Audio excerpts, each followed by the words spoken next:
Ex-presidente do INSS, Alessandro Stefanotto, é preso em operação sobre descontos indevidos de aposentadorias.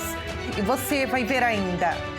Paulo Gonet é aprovado pelo Senado e vai continuar no comando da PGR por mais 2 anos. E ainda, trabalhador pode economizar mais de R$ 200 por ano com novas regras do Vale Refeição e Alimentação. Essas e outras notícias você confere agora no Redação Hit. Olá, muito bom dia para você. Agora 11h30 pelo horário de Brasília. Acabou de virar para 31. Uma ótima quinta-feira para você que decidiu ficar bem informado no Redação Hit, primeira edição. Vamos agora aos destaques deste dia 13 de novembro. A gente abre essa edição com um alerta de perigo para tempestade emitido pelo Instituto Nacional de Meteorologia, o INMET, para áreas de 4 estados do centro-sul do país: São Paulo, Paraná, Santa Catarina e Mato Grosso do Sul. No último final de semana, municípios paranaenses ficaram destruídos após a passagem de 3 tornados e ainda tentam se recuperar da tragédia. Vamos falar agora ao vivo com o capitão Marcos Vidal, chefe do setor de comunicação social da Defesa Civil do Paraná. Capitão, muito bom dia, muito obrigada por estar aqui e conceder essa entrevista para a gente. Bom dia. Bom dia, Tabata. Um bom dia também a todos os telespectadores que nos ouvem. Obrigada, capitão. Como que está o tempo neste momento? O alerta do INMET, ele estava dizendo que esses 4 estados, né, incluindo o Paraná, de onde você fala, estariam então em alerta a partir da meia-noite desta quinta-feira. A Defesa Civil já recebeu algum tipo de registro de ocorrência, capitão? Isso, a gente tem acompanhado já essas informações do tempo. A gente acompanha aqui também, lógico, do INMET, mas também do CIMEPAR, que é o nosso órgão de meteorologia aqui. Nossa preocupação, como você falou mais cedo, especialmente aquelas áreas que já foram atingidas, né? Rio Bonito, do Iguaçu, que é um município que foi mais devastado, e toda aquela região também ali por conta dessas tempestades. Mas tempestades já começaram a entrar ontem no estado, a partir da tarde de ontem. Mas especialmente a parte noroeste, a gente já teve alguns registros de municípios que foram atingidos por conta de tempestades mais pontuais, né? Então, são tempestades menos fortes, né? Não são tão fortes quanto aquelas que atingiram o Paraná no final de semana, mas, logicamente, podem causar alguns estragos, alguns danos, e nós temos regiões um pouco mais propícias para esse atingimento, né? Então, ele já passou uma frente de tempestade ontem, mas hoje a parte, vamos dizer assim, o meio do estado, né, leste, né, então que vai em direção ao litoral, ele é mais propício para o acontecimento dessas tempestades pontuais, né, que podem causar algum tipo de dano. E lógico, a gente também continua monitorando, mas tem uma previsão também de um risco para a metade sul na sexta-feira. Então, a gente indica que as pessoas elas continuem acompanhando, monitorando. A gente faz o envio dos alertas, né, em qualquer situação de se encontrar nessas tempestades ou de emergência, né, sempre busquem um local seguro para se abrigar e façam o acompanhamento, né, se tiver emergência, ligue para a Defesa Civil, para o Corpo de Bombeiros, para ter o auxílio também. Agora, capitão, quais são os riscos esperados? São alagamentos, transbordamentos de rios ou córregos, quedas de árvores? O que vocês estão monitorando, né? Quais são os maiores riscos? Isso. Tanto a parte de problemas relacionados à chuva, né, como você falou, né, podem acontecer, parte de alagamentos ou alguma inundação, né? Então isso é uma das possibilidades para aqueles locais que sofrem com isso, né? Já tem esses locais mapeados, mas também podem haver ventos mais fortes e mesmo granizo, né? A gente teve registro de granizo ontem em algumas localidades, então também pode ocorrer nesses locais. Então sempre fica aquela aquela dica, né, de fazer esse monitoramento e em qualquer situação dessa, busque uma edificação mais segura para se abrigar, tudo para não ser atingido. Capitão, no último final de semana, né, a gente acompanhou os estragos em Rio Bonito do Iguaçu, como você mencionou, que teve 90% dos imóveis destruídos. A gente está vendo aí nas imagens muito tristes, né? Aliás, além disso, teve Guarapuava, Turvo também, foram municípios muito afetados. Qual que é a previsão do tempo para essas 3 cidades, para essas regiões que ainda estão, né, os moradores, a Defesa Civil, enfim, as prefeituras ainda estão tentando, né, se recuperar de todo esse estrago. Como eu disse, Rio Bonito do Iguaçu, 90% da cidade foi totalmente destruída, então vai levar muito tempo ainda para se recuperar. E agora, com essa previsão de tempestades no estado, eu imagino, né, como vocês ficam temerosos, realmente, o que vai acontecer nesses municípios afetados. Qual que é a previsão, capitão, por gentileza? Isso, a gente teve uma sorte, né, que pouco depois do evento também a tempestade não continuou, então a gente pode implementar vários trabalhos de recuperação, né, especialmente em Rio Bonito do Iguaçu e também nos outros municípios, mas é lógico que essa nova tempestade que chega, né, essa previsão, ela pode atingir esses municípios, tanto que nós fizemos informes já para esses locais, para que tomem esse cuidado. Lógico, as pessoas elas estão abrigadas já, né, tanto em abrigos públicos quanto em locais com parentes, amigos, né? Então elas estão alojadas já em locais que estão dando esse suporte, mas estão tentando também fazer a recuperação desse ambiente, né? Essa chuva que vem, as cidades também acabam atrapalhando esse trabalho de recuperação.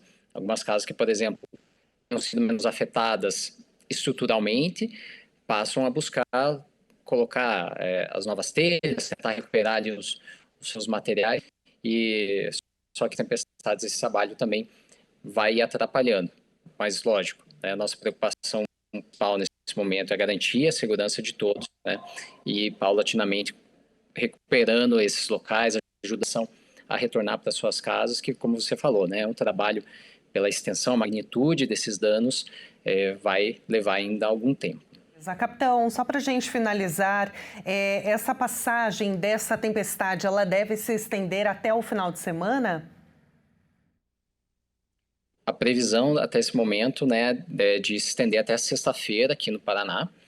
Mas lógico, a gente vai acompanhando qualquer alteração nessa previsão do tempo, né, o meteorologista, né, a gente tem um meteorologista que está trabalhando aqui juntamente conosco, né, cedido pelo CIMEPAR, que faz toda essa atualização e a gente, né, vai enviando para a população, enviando os alertas, né, lembrando que esse cadastro também é gratuito, né, então é muito importante a população fazer esse cadastro, né, então tanto aqui quanto, né, em São Paulo, aí onde vocês estão, então é muito importante ter esse acesso à informação.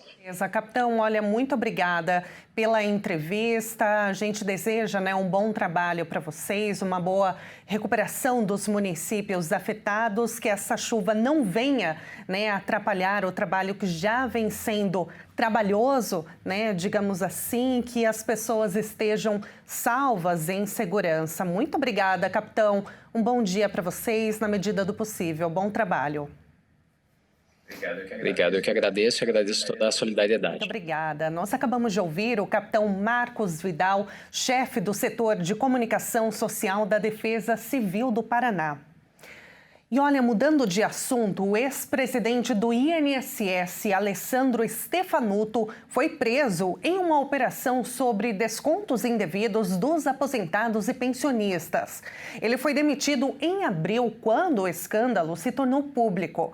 A Polícia Federal e a Controladoria Geral da União cumprem mais de 70 mandados judiciais.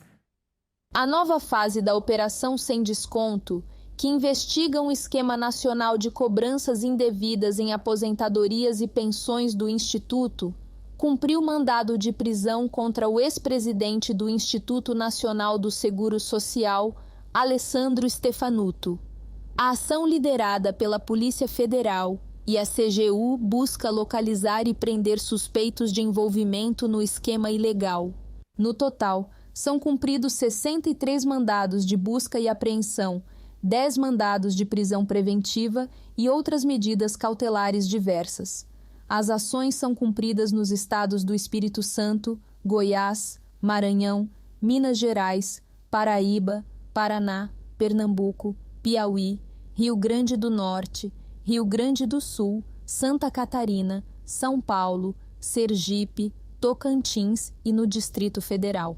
Estão sendo investigados os crimes de inserção de dados falsos em sistemas oficiais, constituição de organização criminosa, estelionato previdenciário, corrupção ativa e passiva, além de atos de ocultação e redução patrimonial. Segundo as investigações, Stefanuto autorizou, em 2023, a liberação de descontos indevidos nas folhas de pagamento de 34 mil aposentados e pensionistas.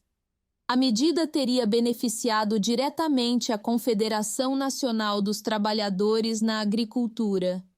De acordo com investigação, de 2019 a 2024, aposentados e pensionistas do INSS foram vítimas de associações e sindicatos que descontaram mais de 6 bilhões de reais de seus benefícios.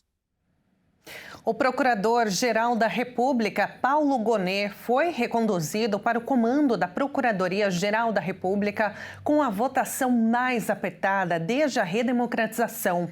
O Procurador-Geral obteve 20 votos a menos do que em 2023.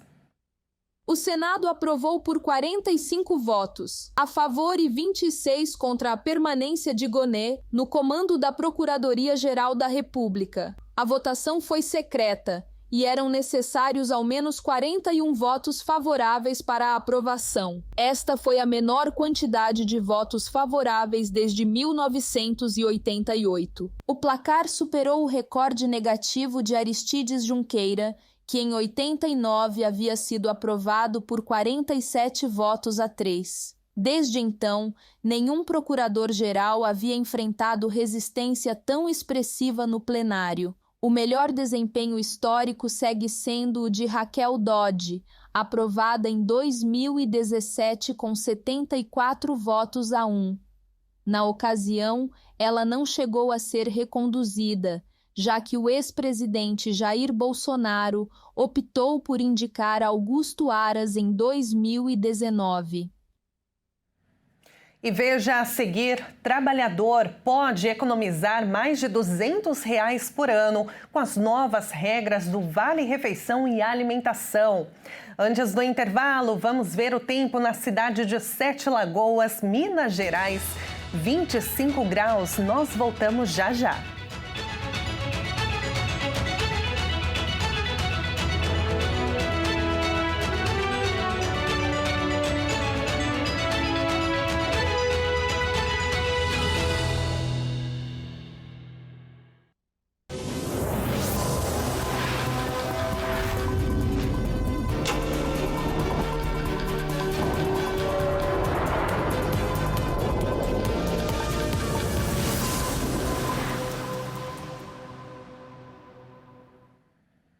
O Redação Hit está de volta agora no horário de Brasília, 11 horas e 46 minutos.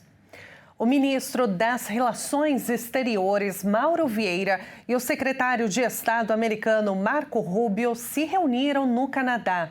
Eles concordaram em realizar um novo encontro hoje para avançar nas negociações sobre as tarifas de 50% impostas por Washington às exportações brasileiras. O chefe da diplomacia americana, Marco Rubio, e o ministro das Relações Exteriores do Brasil, Mauro Vieira, se reuniram nesta quarta-feira no Canadá e concordaram em realizar um novo encontro para avançar nas negociações sobre as tarifas de 50% impostas pelos Estados Unidos às exportações brasileiras. A conversa entre Vieira e Rubio ocorreu à margem de uma cúpula de chanceleres do G7. Vieira comunicou a Rubio que o Brasil enviou em 4 de novembro uma proposta de negociação à parte americana e apresentou os avanços das conversas técnicas realizadas entre as delegações sobre a questão tarifária. Além disso, reiterou ao secretário de Estado americano a importância de avançar nas negociações, conforme acordado pelos presidentes Lula e Donald Trump em um encontro na Malásia em outubro. Trump puniu o Brasil com tarifas de 50%, entre as mais altas do mundo, sobre boa parte de seus produtos, em razão do julgamento de seu aliado, o ex-presidente Jair Bolsonaro, condenado a 27 anos de prisão por golpismo. A medida impactou produtos como o café, cujo preço aumentou 21% em relação ao ano anterior, em agosto, nos Estados Unidos. O secretário do Tesouro americano, Scott Bessent, anunciou nesta quarta-feira que haverá em breve um anúncio significativo sobre o preço do café e das bananas. E de volta a Brasília, o próprio relator do projeto antifacção, deputado Guilherme Derrite, pediu para adiar a votação do projeto na Câmara. Ele apresentou a quarta versão do parecer ao pacote de enfrentamento ao crime organizado enviado pelo governo federal. O presidente da Câmara, Hugo Mota, acatou o pedido e deixou para a semana que vem a votação do projeto antifacção. O governo analisa a quarta versão do parecer de Derrite no Planalto. A avaliação inicial é de que o novo texto foi feito de improviso e que as alterações não satisfazem. Mais cedo, a ministra Gleisi Hoffmann destacou 4 pontos classificados por ela como mais preocupantes na versão anterior do relatório do deputado. Derrite está licenciado do cargo de secretário de Segurança Pública de São Paulo, no governo de Tarcísio de Freitas, para relatar o projeto antifacção. Derrite passou o dia procurando bancadas partidárias na Câmara e em contato com o presidente da Câmara, Hugo Mota. O mais novo parecer apresenta uma definição para a facção criminosa e destina parte dos bens apreendidos das organizações para um fundo da Polícia Federal. Segundo o texto, quando o crime estiver sendo investigado pela PF, a destinação dos bens apreendidos vai para o Fundo para Aparelhamento e Operacionalização das Atividades fim da Polícia Federal. Na versão anterior do texto, os recursos eram destinados integralmente aos estados e ao Distrito Federal. Derrite incluiu na proposta a definição de facção criminosa, mas não tipificou a conduta, ou seja, não criou um novo crime com essa nomenclatura. O projeto do governo criava a figura da organização criminosa qualificada, a facção criminosa, com pena de 8 a 15 anos de prisão para quem agir com o objetivo de controle territorial ou de atividades financeiras mediante o uso de violência, coação, ameaça ou outro meio intimidatório. E se nos crimes houver lesão corporal gravíssima, a pena será de reclusão de 12 a 20 anos no relatório anterior, não havia diferenciação entre grave e gravíssima. O Brasil anunciou a prorrogação das negociações durante a cúpula COP30 em Belém, com o objetivo de oferecer mais tempo para que as nações conciliem suas divergências em torno das metas climáticas e dos mecanismos de financiamento necessários para cumpri-las. Esses pontos de atrito deveriam ter sido resolvidos durante uma sessão nesta quarta-feira. Mas poucos minutos após o início da reunião, André Corrêa do Lago, o diplomata que preside as negociações, anunciou que mais consultas eram necessárias e prorrogou o prazo para sábado. Embora as discussões certamente tenham amadurecido desde que lançamos esta consulta, ouvimos as partes e acreditamos que mais sessões são necessárias para avançarmos ainda mais e, consequentemente, consolidarmos um ambiente seguro de confiança entre as partes. Propomos, portanto, que as consultas continuem conforme acordado na plenária de abertura, com outra plenária de balanço a ser realizada no sábado. A presidência brasileira conseguiu garantir a inclusão de vários itens importantes na agenda de segunda-feira, ao mesmo tempo em que prometeu consultas sobre pontos mais controversos levantados por diversos grupos de países. É costume que os líderes políticos cheguem durante a segunda e última semana das negociações climáticas da ONU para finalizar os acordos elaborados pelos negociadores nos primeiros dias. A primeira Conferência Climática da ONU na Amazônia termina no dia 21 de novembro. O trabalhador pode economizar até R$ 225 por ano com novas regras do Vale Refeição e Alimentação. O governo federal estima que as alterações gerem uma economia de R$ 8 bilhões por ano. O cálculo foi apresentado pela Secretaria de Reformas Econômicas do Ministério da Fazenda. As mudanças têm base no decreto assinado pelo presidente Lula, que atualiza o funcionamento do pagamento de benefícios de alimentação dentro do Programa de Alimentação do Trabalhador e do Auxílio Alimentação com as medidas. O sistema deve ficar mais eficiente, competitivo e transparente. Ao mesmo tempo, combatem as práticas abusivas das operadoras e garantem que o valor do benefício chegue integralmente ao trabalhador. As alterações devem beneficiar ao menos 22 milhões de trabalhadores e 320 mil empresas cadastradas no PAT. O novo documento estabelece um teto de 3,6% para as tarifas cobradas dos estabelecimentos comerciais, nas transações de Vale Refeição e Vale Alimentação, e limita em 15 dias o prazo máximo de repasse dos valores pelas empresas credenciadoras. De acordo com o governo, essas medidas devem reduzir os custos de intermediação, abrindo espaço para que restaurantes e supermercados ofereçam preços mais baixos sem comprometer suas margens. Outro ponto é a abertura dos arranjos de pagamento, com a permissão para a entrada de novas operadoras, o que deve estimular a concorrência e ampliar a rede de aceitação dos cartões em até 360 dias. Qualquer cartão de vale-refeição ou alimentação deve funcionar em toda maquininha, independentemente da operadora. Isso significa que o trabalhador poderá usar seu cartão em mais locais, e os estabelecimentos não precisarão ter contratos com várias empresas diferentes.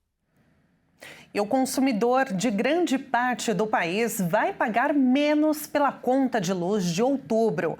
A energia elétrica residencial ficou 2,39% mais barata, ajudando a aliviar o orçamento das famílias. O movimento foi acompanhado na maior parte do Brasil. Segundo dados oficiais do IBGE, 15 das 16 capitais pesquisadas registraram queda no preço da energia no período. As maiores reduções ocorreram em Curitiba, Fortaleza e Rio de Janeiro. E no Redação Hit de hoje, nós vamos conhecer uma cidade localizada no interior de Santa Catarina, na micro-região de Araranguá. O município de Ermo é o destaque do dia.